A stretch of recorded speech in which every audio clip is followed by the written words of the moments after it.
નમસ્કાર, આપ જોઈ રહ્યા છો મંતવ્ય ન્યૂઝ અને શહેરથી ગામ સુધીમાં હું છું આપની સાથે નંદની। સમાચારોની શરૂઆત કરીશું, જેમાં ગાંધીનગર ખાતેથી સમાચાર સામે આવી રહ્યા છે। તો ગાંધીનગરથી આ મહત્વપૂર્ણ સમાચાર સામે આવી રહ્યા છે।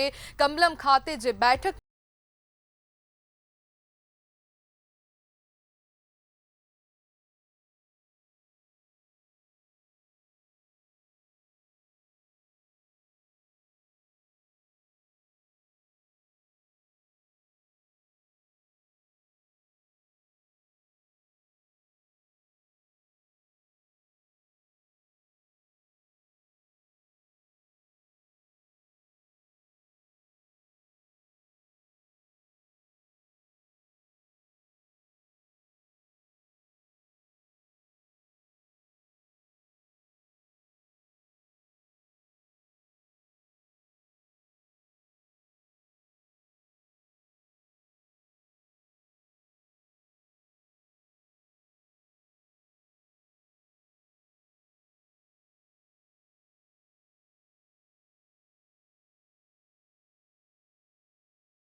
જિલ્લામાં કામ કરી રહ્યા છે અને લોકો હવે અંતર્ગત નીતિઓનું હવે ધ્યાન આપી રહ્યા છે, તેવો પણ ક્યાંક ને ક્યાંક આવી એક ટકોર કરવામાં આવી છે। અને આ સમગ્ર જે બેઠક યોજાઈ હતી તે બેઠક પૂર્ણ થઈ છે અને ભાજપના કમલમ કાર્યાલય ખાતે આ બેઠકનું આયોજન કરવામાં આવ્યું હતું અને ગાંધીનગર ખાતેની આ સમગ્ર બેઠક હવે પૂર્ણ થઈ છે। ત્યારે મુખ્યમંત્રી ભૂપેન્દ્ર પટેલ પણ આ બેઠકમાં ઉપસ્થિત રહ્યા હતા, સાથે સાથે નાયબ મુખ્યમંત્રી હર્ષ સંઘવી પણ ઉપસ્થિત રહ્યા હતા અને આપણી સાથે સંવાદદાતા કિંજલ બોરેસા જોડાઈ ગયા છે। જે કિંજલ, જે બેઠક મળી હતી મહત્વપૂર્ણ આ બેઠકને માનવામાં આવી રહી છે, કઈ કઈ હવે મુદ્દાઓ પર બેઠકોમાં ચર્ચા કરવામાં આવી છે, શું કહેશો? જે આ બેઠક છે તે આવનારી ચૂંટણીને લઈને ખૂબ જ મહત્વની બેઠક છે, કારણ કે રાષ્ટ્રીય અધ્યક્ષ ભાજપના નીતિન નવીન તેમણે ગુજરાતના પ્રવાસે છે અને સતત 2 દિવસે તેમણે એક પછી એક જે બેઠકો યોજી રહ્યા છે, ત્યારે આજે કમલમમાં જે પીઢ નેતાઓ હતા તેમની સાથે આ બેઠક કરી હતી અને બેઠકમાં તેમણે કહ્યું હતું કે જે જગ્યાએ તમારો પ્રભાવ છે તે જગ્યા ઉપર હજુ પણ વધારે પ્રભાવ વધારવાની જરૂર છે। સાથે જે યુવા નેતાઓ છે તેમને પણ જે કઈ રીતે તમે કામગીરી કરો છો તે શીખવવાની જરૂર છે। તેમનું વર્ચસ્વ પણ કઈ રીતે વિસ્તારમાં વધે તે શીખવવાની જરૂર છે। આ રીતનું માર્ગદર્શન આપ્યું હતું। સાથે સાથે સોશિયલ મીડિયાનો આ યુગ છે અને સોશિયલ મીડિયાના જમાનામાં પોતાના એકાઉન્ટ પર મજબૂતી પકડ હોવી જોઈએ, સાથે સાથે પાર્ટીનું જે એકાઉન્ટ છે તે પણ મજબૂત હોવું જોઈએ, તે પ્રમાણની વાત છે તે કરી હતી। પીઢ નેતાઓનો આભાર પણ માન્યો હતો અને કહ્યું હતું કે પીઢ નેતાઓને કારણે જે ભાજપ છે તે વિશ્વની સૌથી મોટી પાર્ટી બની છે અને આજે વટવૃક્ષ બન્યું છે। ત્યારે નેતાઓએ તેમના કાર્યકાળ દરમિયાન કેવો સમય જોયો છે તે યુવા નેતાઓને પણ તે જે કિસ્સાઓ છે તે તેમને કહેવા જોઈએ, શેર કરવા જોઈએ અને આવનારી ચૂંટણીમાં જે વિસ્તારમાં ભાજપનો પ્રભાવ વધુ હોય અને જે જગ્યાએ પ્રભાવ ન હોય તે તમામે તમામ જગ્યાઓ ઉપર અત્યારથી જ જે તૈયારીઓ છે તે શરૂ કરવાની સૂચનાઓ છે તે આપી દેવામાં આવી છે। જી કિંજલ, આભાર।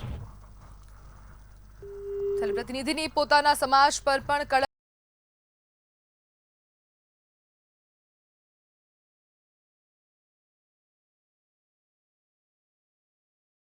રાષ્ટ્રીય અધ્યક્ષની શહેર પ્રમુખોને પણ સલાહ, જેમાં 2 સ્ટેપ ડાઉન જઈ કામગીરી કરશો તો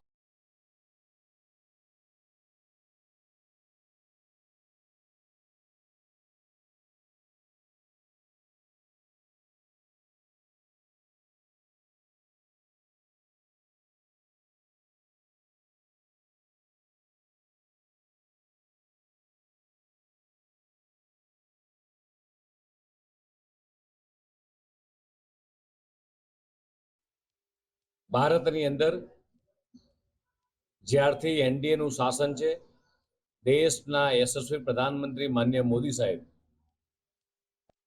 વિકસિત ભારતની દિશામાં જ્યારે લઈ રહ્યા છે વિકસિત ભારત 2047 સપનું જ્યારે દેશના યશસ્વી પ્રધાનમંત્રી માન્ય મોદીજી જોઈ રહ્યા છે, જ્યારે ભારતની 5 ટ્રિલિયન ઇકોનોમીની દિશામાં ભારત સતત આગળ વધી રહ્યું છે અને વિશ્વની ચોથી અને ત્રીજી ઇકોનોમીની વચ્ચે આજે ભારત પહોંચ્યું છે. તો અમદાવાદથી સમાચાર સામે આવી રહ્યા છે. યુથ કોંગ્રેસ દ્વારા ગુજરાત યુનિવર્સિટી ખાતે વિરોધ પ્રદર્શન કરવામાં આવ્યું છે. તો યુથ કોંગ્રેસ હવે મેદાનમાં ઉતરી આવી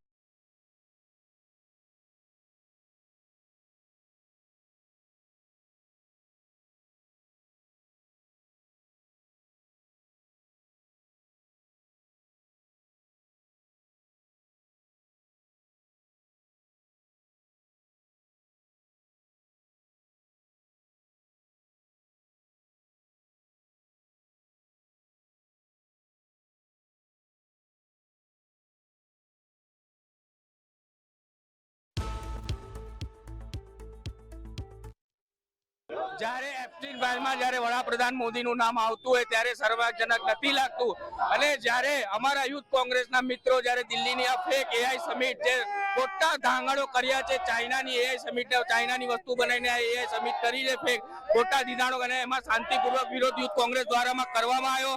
એમને શાંતિપૂર્વક વિરોધ ના કરવા દીધો, અને આ નરેન્દ્ર મોદી સરેન્ડર થઈ ગયા છે, આના કોમ્પ્રોમાઇઝ પીએમ થઈ ગયા છે, તો એમને યુવાનોનું જોવું જોઈએ.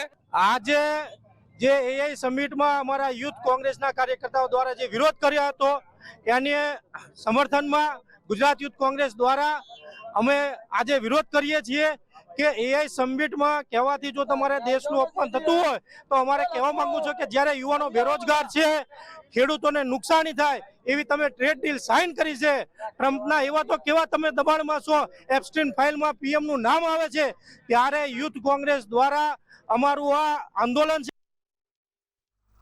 તો દિલ્હી ખાતે જે એઆઈ સમિટનું આયોજન કરવામાં આવ્યું હતું તેને લઈને હવે તેમાં જે વિરોધ કરવામાં આવ્યો કોંગ્રેસ દ્વારા, તો તેને લઈને મુખ્યમંત્રી ભૂપેન્દ્ર પટેલનું નિવેદન સામે આવ્યું છે. તો મહત્વપૂર્ણ સમાચાર સામે આવ્યા. દિલ્હી એઆઈ સમિટ વિવાદ મામલે મુખ્યમંત્રીનું નિવેદન સામે આવ્યું છે, જેમાં સીએમ ભૂપેન્દ્ર પટેલના કોંગ્રેસ પર આકરા પ્રહાર. તો હવે મુખ્યમંત્રી ભૂપેન્દ્ર પટેલે પણ કોંગ્રેસ પર પ્રહાર કર્યા. કોંગ્રેસ ભારતનો વિરોધ કરી રહી છે તેવું નિવેદન સામે આવ્યું. મુખ્યમંત્રી ભૂપેન્દ્ર પટેલે નિવેદન આપ્યું છે. સીએમ ભૂપેન્દ્ર પટેલ દ્વારા કોંગ્રેસ પર આકરા પ્રહારો કરવામાં આવ્યા છે, જેમાં કોંગ્રેસ ભારતનો વિરોધ કરે છે તેવું આ ભૂપેન્દ્ર પટેલનું નિવેદન સામે આવ્યું છે. તો મુખ્યમંત્રીએ નિવેદન આપ્યું છે. દિલ્હીમાં જે આ સમિટ યોજાઈ હતી તે સમિટમાં કોંગ્રેસ દ્વારા જે વિરોધ કરવામાં આવ્યો તેને લઈને હવે મુખ્યમંત્રીએ નિવેદન આપ્યું છે. મુખ્યમંત્રી ભૂપેન્દ્ર પટેલે પ્રતિક્રિયા આપી અને પ્રતિક્રિયા આપતા તેમણે કોંગ્રેસ પર આકરા પ્રહારો કર્યા છે, અને મુખ્યમંત્રી ભૂપેન્દ્ર પટેલનું કહેવું છે કે કોંગ્રેસ આ વિરોધના માધ્યમથી ભારતનો વિરોધ કરી રહી છે, અને તેને જ લઈને હવે મુખ્યમંત્રી ભૂપેન્દ્ર પટેલ કોંગ્રેસ પર હવે વરસી પડ્યા છે. કોંગ્રેસ પર આકરા પ્રહારો કરવામાં આવ્યા છે. મુખ્યમંત્રીની આ જે નિવેદન છે, મુખ્યમંત્રીની જે આ પ્રતિક્રિયા છે તેને લઈને હવે રાજકીય ગરમાવો હવે ક્યાંક ને ક્યાંક તેજ થાય તેવું પણ લાગી રહ્યું છે. જે દિલ્હીની આજે આ સમિટ જેમાં કોંગ્રેસ દ્વારા વિરોધ કરવામાં આવ્યો, મોદી ઇઝ કોમ્પ્રોમાઇઝના નારા પણ લાગ્યા હતા, અને તેના જ કારણે હવે રાજકીય ગરમાવો તેજ થયો છે, અને કોંગ્રેસ પર આકરા પ્રહારો હવે મુખ્યમંત્રી ભૂપેન્દ્ર પટેલ દ્વારા કરવામાં આવ્યા છે. ભૂપેન્દ્ર પટેલે કોંગ્રેસ પર આકરા પ્રહારો કર્યા, તેમને પણ આકરી ટીકા કરી છે. આ વિરોધનો આજે વિરોધ કરવામાં આવી રહ્યો છે કોંગ્રેસ દ્વારા, તેની આકરી ટીકા મુખ્યમંત્રી ભૂપેન્દ્ર પટેલ દ્વારા કરવામાં આવી છે. વિશ્વ નેતા વડાપ્રધાન શ્રી નરેન્દ્રભાઈ મોદીના માર્ગદર્શન અને નેતૃત્વમાં વિશ્વએ નવા ભારતનો ઉદય એઆઈ ઇમ્પેક્ટ સમિટની ભવ્ય સફળતાથી જોયો છે. ભારતના યુવાનોના સપનાઓને એક નવી ઊંચાઈ મળી છે. સ્ટાર્ટઅપ અને ઇમર્જિંગ સેક્ટરમાં યુવાઓ માટે અપાર તકોનું નિર્માણ આ પહેલથી થયું છે. આવી ઉપલબ્ધિ અને આ સમિટની વૈશ્વિક સ્તરે ઉભરી રહેલી ભારતની છબીને સાંખી નહીં શકનાર લોકો તેનો વિરોધ કરી રહ્યા છે. ભાજપનો વિરોધ કરતાં કરતાં કોંગ્રેસ ભારતનો વિરોધ કરવાનો રસ્તો અપનાવ્યો છે. કોંગ્રેસ આ વિરોધ કરીને પોતાની માનસિક અસ્થિરતા પ્રગટ કરે છે. જ્યારે જ્યારે ભારતનો ડંકો વિશ્વમાં વાગે છે ત્યારે ત્યારે તેનો વિરોધ કરવાની કોંગ્રેસની જૂની આદત છે. હવે જ્યારે દેશની યુવા શક્તિ માટે વિકાસના નવા અવસરો ખુલ્યા છે ત્યારે તેમના મનમાં પણ શંકાઓ ઊભી કરવાના અને માત્ર પોતાની સસ્તી પ્રસિદ્ધિ મેળવવાના ઉદ્દેશથી તેઓ એઆઈ સમિટનો પણ વિરોધ કરી રહ્યા છે. કોંગ્રેસ પોતાના આવા કૃત્ય માટે શરમ અનુભવવી જોઈએ અને તે માટે દેશની માફી માગવી જોઈએ. તો જૂનાગઢથી સમાચાર સામે આવી રહ્યા છે કીર્તિ પટેલને આ મામલે આ સમાચાર, જેમાં કીર્તિ પટેલની સામે વધુ એક વાર ગુનો નોંધાયો છે. છેલ્લા અઠવાડિયામાં 3 ગુના દાખલ થયા છે કીર્તિ પટેલની સામે. તો હવે તેને જ મામલે આ વધુ અપડેટ સામે આવી રહી છે. કીર્તિ પટેલ સામે 3જો ગુનો દાખલ થયો છે. તો હવે એક યુટ્યુબરે કીર્તિ પટેલના ત્રાસથી ફિનાઇલ પીધું હોય તેવું પણ સામે આવ્યું. કીર્તિ પટેલ સાથે દિવ્યા નામની એક જે વ્યક્તિ હતી તેની સામે પણ હવે ગુનો દાખલ કરવામાં આવ્યો છે. ને આ દિવ્યાએ ઝેરી દવા ગટગટાવી લીધી છે. ઝેરી દવા ગટગટાવતી હોવાનો આ વિડીયો પણ અપલોડ કરવામાં આવ્યો છે. તો અફઝલ સીડાના ઇશારે ખોટો ગુનો દાખલ કર્યાનો આક્ષેપ કરવામાં આવ્યો છે. તો કીર્તિ પટેલની સામે જે દિવ્યા નામની જે વ્યક્તિ હતી તેને સામે પણ ગુનો દાખલ થયો હતો અને તેને જ હવે ઝેરી દવા ગટગટાવી લીધી છે, જેનો વિડીયો પણ તેને સોશિયલ મીડિયામાં વાયરલ કર્યો છે. પરંતુ મારે 2 સંતાનો સહિતનો પરિવાર છે તેવું આ દિવ્યાનું નિવેદન સામે આવ્યું છે.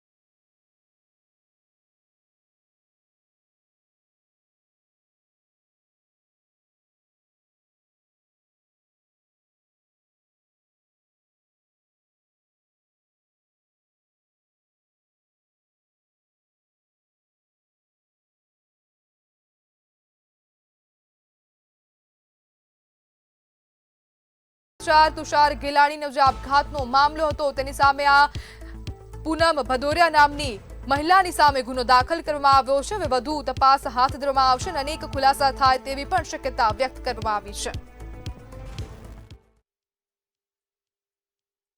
31 અને 1 ફેબ્રુઆરીની રાત્રે તુષારભાઈ ગેલાણી નાઓએ પોતાની રિવોલ્વર વડે પોતાને ગોળી મારી સુસાઇડનો એટેમ્પ્ટ કરે, જેમનું તારીખ 5/2/2026 રોજ નિધન થાય.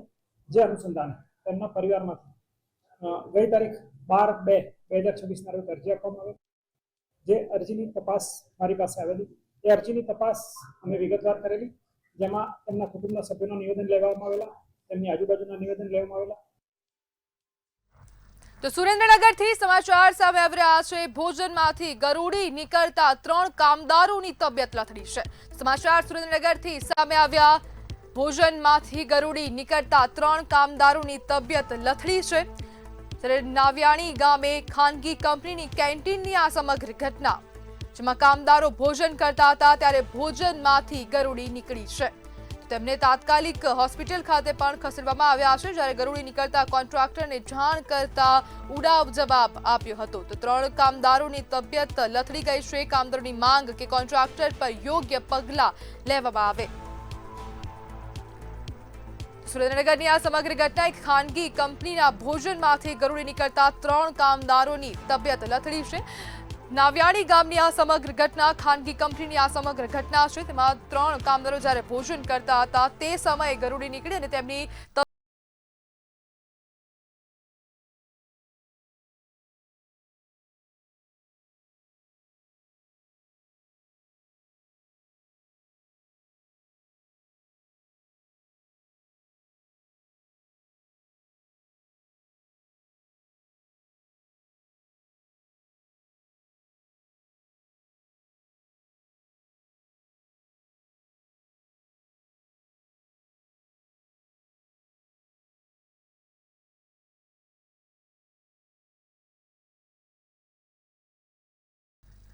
અમદાવાદ મ્યુનિસિપલ કોર્પોરેશનના બજેટ પર 2 દિવસ ચર્ચા કરવામાં આવી હતી. આ ચર્ચા દરમિયાન કોંગ્રેસના ઉપનેતા નીરવ બક્ષીએ પણ ઘણા મુદ્દાઓ પર સુધારા વધારા સૂચવ્યા હતા. કોંગ્રેસ નેતા નીરવ બક્ષીએ માંગ કરી કે 7 ઝોનમાં રિહેબે સેન્ટર બનાવવામાં આવે.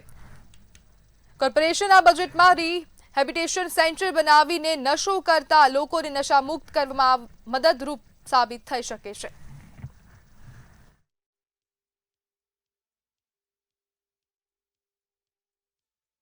માનનીય મેયરજી આપણે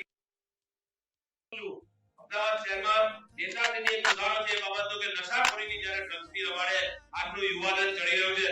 સમગ્ર અમદાવાદનો એક પણ વિસ્તાર એવો નથી 48 વોર્ડની અંદર ક્યાંક ને ક્યાંક ખૂણે ખાતે ડ્રગ્સનું વેચાણ થાય છે. પેડલરો બેફામ હજી પણ વેચાણ કરે છે. જે થતું હોય એને રોકવા માટેનો પ્રયાસ બીજી બાજુ છે, પરંતુ જે થઈ રહ્યું છે નશાખોરીના જે રવાડેમાં યુવાનો ચડી રહ્યા છે, યુવતીઓ ચડી રહી છે, નાના બાળકો ચડી રહ્યા છે, સ્કૂલના કોલેજના છોકરાઓ ચડી રહ્યા છે. કીર્તિ પટેલ સામે જૂનાગઢમાં વધુ એક પોલીસ ફરિયાદ નોંધાઈ છે. જૂનાગઢના યુટ્યુબ યુવકે કીર્તિ પટેલ અને તેની ટોળકીના ત્રાસથી ફિનાઇલ પી લેતા કીર્તિ, દિવ્યા સહિત 5 લોકોની સામે ગુનો નોંધવામાં આવ્યો છે. મૃગીકુંડમાં સ્નાન કરી કીર્તિ પટેલે વિવાદ સર્જતા જૂનાગઢના યુટ્યુબર અફઝલ સીડાએ યુટ્યુબ પર લાઈવ કર્યું હતું, જેના કારણે કીર્તિ પટેલના ફોલોઅર્સ ઘટી ગયા હોવાનું કહી અફઝલ પાસે ₹20 લાખની ખંડણી અને ખોટા દુષ્કર્મના કેસમાં ફિટ કરવાની ધમકી આપી હતી, જેના કારણે અફઝલ સીડાએ 2 વાર ફિનાઇલ ગટગટાવી લેતા સારવાર માટે ખસેડવામાં આવ્યો છે.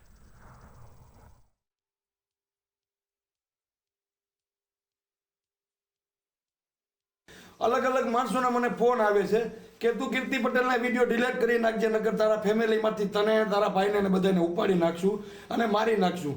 તો હું આજે રોજો રહ્યો તો, અમારો પવિત્ર તહેવાર ચાલે છે રમજાન, આજે બીજો રોજું હતું. હું રોજું ખોલીને ઘરેથી કીધા વગરનો નીકળી ગયો છું અને મેં મારા ઘરે કીધું છું કે હું હમણાં આવું છું એમ કરીને નીકળી ગયો છું. તો મેં કીધું કે ભાઈ એક કામ કરો ને, 5-7 લાખ રૂપિયા હું ભેગા કરીને તમને આપી દઉં છું, મારાથી વધારે થાય એમ નથી. તો મારાથી એ પણ ન થયું ને હું કંટાળી ગયો. પછી હું દવા પી ગયો છું.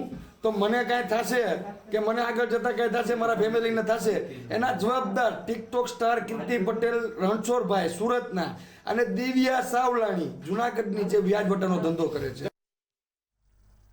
કીર્તિ પટેલ સામે વધુ એક પોલીસ ફરિયાદ નોંધાઈ છે. જૂનાગઢના યુટ્યુબર અફઝલ સીડાએ કીર્તિ પટેલ અને તેની ટોળકીના ત્રાસના કારણે ફિનાઇલ પીધું. ઘટનામાં કીર્તિ પટેલ, દિવ્યા સાવલાણી સહિત 5 લોકોની સામે ગુનો નોંધાયો છે. અફઝલ સીડાએ મૃગીકુંડમાં કીર્તિના સ્નાનનો વિરોધ કર્યો હતો, જેના કારણે કીર્તિ પટેલના સોશિયલ મીડિયા ફોલોઅર્સમાં ઘટાડો થયો. આથી કીર્તિ પટેલે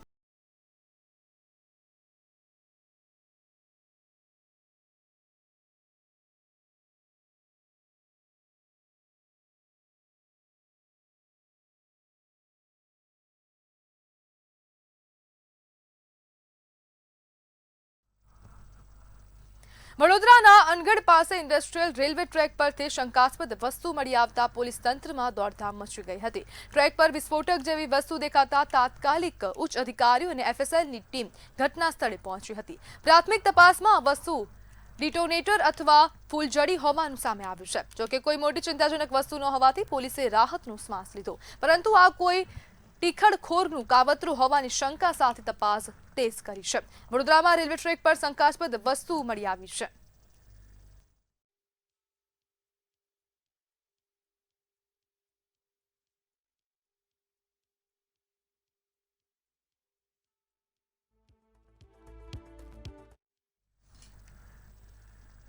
રાજકોટના જંગલેશ્વર વિસ્તારમાં નદીપટ અને ટીપી રોડ પર થયેલા દબાણો સામે મનપાએ મોટી કાર્યવાહી હાથ ધરી છે. લગભગ 700 થી 800 જેટલા મેનપાવર અને પોલીસ બંદોબસ્ત સાથે દબાણો દૂર કરવાની કામગીરી શરૂ કરાઈ છે. મનપા દ્વારા લોકોને સામાન શિફ્ટ કરવા માટે ટ્રેક્ટર સહિતના સાધનો પણ ઉપલબ્ધ કરાવવામાં આવ્યા છે. વિસ્તારમાં ડિમોલિશનની કાર્યવાહી પહેલા 1400 જેટલા મકાનોને નોટિસ આપવામાં આવી હતી. ઘણા રહેવાસીઓ મનપાને સહકાર આપી સ્વૈચ્છિક રીતે મકાન ખાલી કરી રહ્યા હોવાનું પણ સામે આવ્યું છે. સમગ્ર કામગીરી માટે સ્થળ પર જ કંટ્રોલ રૂમ પણ બનાવવામાં આવ્યો છે. અમને નાગરિકોને સમજાવી અને પોતાની રીતે ખાલી કરે એ પણ પ્રયત્નો શરૂ થયા છે ને એના પણ અમને રિઝલ્ટ્સ મળી રહ્યા છે. અમે આજના દિવસથી તો અમે ટ્રેક્ટર્સ વગેરે સુવિધા પણ વિસ્તારમાં આપી રહ્યા છીએ કે જેથી અમારા સાધનો પણ જો યુઝ કરીને જેટલું ખાલી વહેલા થઈ શકે એ થઈ શકે. અને અમે એ પણ રાખ્યું છે આપને જણાવી કે હવે ધીમે ધીમે વી આર મૂવિંગ ટુવર્ડ્સ અમે ડિમોલિશન તરફ આગળ હવે વધ્યા છીએ અને એ પ્રક્રિયા હવે શરૂ થઈ રહી છે. સુરતના ગોડાદરામાં વેપારીના અપહરણનો ભેદ ઉકેલાયો છે. પોલીસે ગણતરીની કલાકોમાં જ 5 આરોપીઓને દબોચી કાર્યવાહી હાથ ધરી છે. શહેરના ગોડાદરા વિસ્તારમાં રૂપિયાની લેતી દેતી મામલે એક ટેક્સટાઇલ વેપારીનું ફિલ્મી ઢબે અપહરણ કરવામાં આવ્યું હતું. જોકે સુરત પોલીસે તાત્કાલિક એક્શનમાં આવી ડિંડોલી પાસેથી વેપારીને સુરક્ષિત મુક્ત કરાવ્યો હતો. દિવાકર તિવારી અને એક છે પિયુષ અગ્રવાલ, જે બંને પેકેજિંગનું કામ કરતા હતા ટેક્સટાઇલમાં. એ બંનેને પૈસાની લેતી દેતીનો મામલો હતો. એ સંદર્ભે જે આરોપી નંબર 1 છે પિયુષ અગ્રવાલ, એને ફોન કરી અને શ્યામ સૃષ્ટિ પાસે ગોળાદરા ખાતે આ જે ફરિયાદી છે એને ફોન કરીને બોલાવે. ત્યાં બોલાવતા અન્ય ત્યાં 5 થી 6 માણસો બીજા પણ હાજર હતા. એટલે એ લોકોએ એની સાથે મારામારી કરી અને એને સ્કોર્પિયોમાં બેસાડી અને ત્યાંથી લઈ ગઈ અને પોલીસે એને અટકાયત કરી અને તમામને અત્યારે સેલના સળિયા પાછળ નાખેલ છે. મોરબીમાં સોની યુવકની હત્યાને લઈ સોની સમાજમાં આક્રોશ જોવા મળી રહ્યો છે. આ ઘટનાને લઈ સુરેન્દ્રનગરમાં સોની સમાજના વેપારીઓએ વિરોધ કરતા કલેક્ટર કચેરી ખાતે પહોંચ્યા હતા. આ ઘટનાને લઈ જવાબદાર સામે કડક કાર્યવાહી કરવામાં આવે તેવી સોની વેપારીઓ દ્વારા રજૂઆત કરવામાં આવી હતી. આ ઘટનાના વિરોધમાં અડધા દિવસ માટે સ્વયંભૂ બંધ રાખવામાં આવ્યું હતું.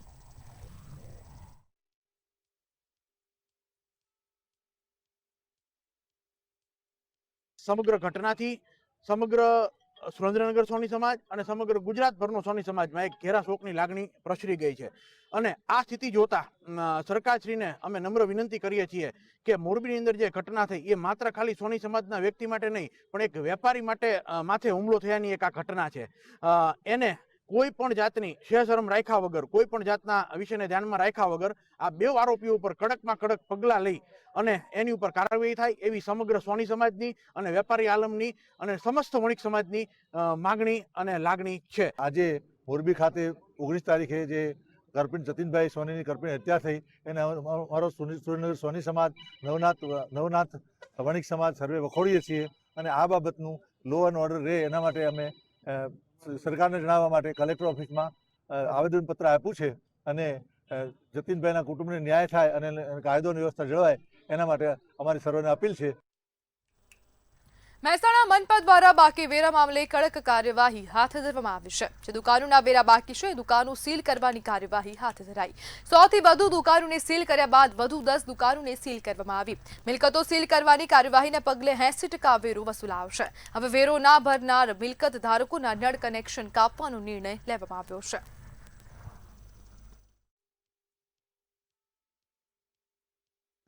કોર્પોરેશન વિસ્તારમાં જે ચાલુ માગણો છે એની આપણે 80% જેટલી વસૂલાત કરી લીધી છે. ઘણા લોકોની પાછલી બાકી પણ છે અને ચાલુ બાકી પણ છે.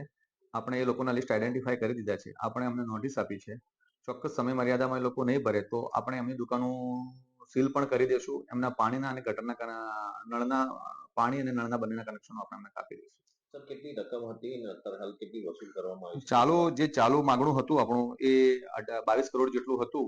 એમાંથી આપણે 18 કરોડ જેટલી વસૂલાત કરી દીધી છે. બોટાદ રિક્ષા એસોસિએશને ધોરણ 10 અને 12ની બોર્ડ પરીક્ષા આપનાર વિદ્યાર્થીઓ માટે એક મહત્વનો નિર્ણય લીધો છે. એસોસિએશને વિદ્યાર્થીઓને પરીક્ષા કેન્દ્ર સુધી મફત પહોંચાડવાની સેવા જાહેર કરી છે. પરીક્ષા આપવા જતા વિદ્યાર્થીઓ સમયસર અને કોઈ પણ આર્થિક બોજ વગર કેન્દ્ર સુધી પહોંચી શકે તે માટે આ ફ્રી સેવા શરૂ કરવામાં આવી છે. રિક્ષા એસોસિએશન દ્વારા ખાસ હેલ્પલાઇન નંબર પણ જાહેર કરવામાં આવશે, જેના પર સંપર્ક કરીને રિક્ષા બોલાવી શકાશે. 26 તારીખે જે બોર્ડની પરીક્ષા ચાલુ થાય છે એમાં વિદ્યાર્થીઓને કોઈ જાતની તકલીફ ન પડે એ માટે અમે રિક્ષાઓ ફ્રીમાં સેવા આપવાના જોઈએ. અને કોઈ પણ વાલી, એક દીકરી હોય કે 2 દીકરી હોય કે દીકરા હોય, ફોન કરે એટલે એની ટાઈમ અમારી રિક્ષા ત્યાં પહોંચી જાય છે અને કેન્દ્ર ઉપર એ લોકોને પહોંચાડવાની જિમ્મેદારી અમારી રહી છે. તમતારે આ ફ્રી ઓફમાં હા અમારા 3 પ્રમુખ, ઉપપ્રમુખ અને સલાહકારના 3ના નંબર આપી છે. એની અંદર 26 પરીક્ષા ચાલુ હોવાથી આજુબાજુ ગામડામાંથી વિદ્યાર્થીઓ જે આવે છે એને કેન્દ્ર લગીને તકલીફ પડે તો એની માટે અમે રિક્ષા ફ્રી સેવામાં આપવાની છે અને એને કેન્દ્ર લગીને પહોંચાડવાની જવાબદારી અમારી રહેશે. વિદ્યાર્થીઓને અમારી અપીલ એવી છે કે અમે અમારે ડિસ્પ્લે નંબર તમને જાહેર કરવી છે. એ નંબર તમે લખી લેજો અને તમને તકલીફ પડે એ નંબર ઉપર કોલ કરશો એટલે રિક્ષા અમે મોકલી દઈશું અને એમને કેન્દ્ર લગીને પહોંચાડી દઈશું. 10મા અને 12મા ધોરણની જે બોર્ડની પરીક્ષા આવી રહી છે જેમાં વિદ્યાર્થીઓ કોઈ બહાર ગામથી આવતા હોય કે કોઈ ગામ લોકોના હોય, ક્યાંક ને કાંઈ સ્કૂલ આખી હોય તો સ્કૂલમાં જે પ્રકારમાં જે કહેવાય કે જે સ્કૂલમાં જવાનું હોય અને ક્યાંક ને ક્યાંક વિદ્યાર્થીઓને જો મોડું થતું હોય તો બોટાદ એસોસિએશન રિક્ષા દ્વારા એક 3 નંબર રાખેલા છે, જેથી કરી કોઈ પણ વિદ્યાર્થીને ક્યાંક ને ક્યાંક નિશાળે જવા થોડુંક પરીક્ષા દેવામાં મોડું થતું હોય તો જેથી કરીને 3માંથી કોઈ પણ 1 નંબર ઉપર ફોન કરે તો રિક્ષા ચાલક આવી તરત એને ઘટના સ્થળે અથવા સ્કૂલે જ્યાં મોડું થતું હોય ત્યાં પહોંચાડી દેશે. જો વાત કરીએ તો જે નિર્ણય રિક્ષા એસોસિએશન વાળા લીધો છે અમે તેને બિરદાવીએ છીએ, કારણ કે પરીક્ષાર્થીઓના હિતમાં નિર્ણય લેવાયો છે. કારણ કે હવે તમે જોઈ શકો છો કે ધીમે ધીમે ઉનાળાની શરૂઆત થઈ રહી છે અને પરીક્ષાના સમયમાં જ્યારે બપોરના સમયે કોઈને સેન્ટરની જ્યારે ખ્યાલ ન હોય ત્યારે એક જગ્યાએ બીજી જગ્યાએ જવા માટે ખૂબ જ તડકામાં હેરાન થવું પડતું હોય વિદ્યાર્થીને. તો રિક્ષા એસોસિએશન દ્વારા જે નિર્ણય લેવામાં આવ્યો છે કે જે પરીક્ષાર્થીઓને સેન્ટર સુધી ફ્રીમાં લઈ જશે તો એ ખૂબ જ સારો નિર્ણય છે. તો સમાચારમાં હાલ બસ આટલું જ. વધુ માહિતી માટે જોતા રહો મંતવ્ય ન્યૂઝ. નમસ્કાર.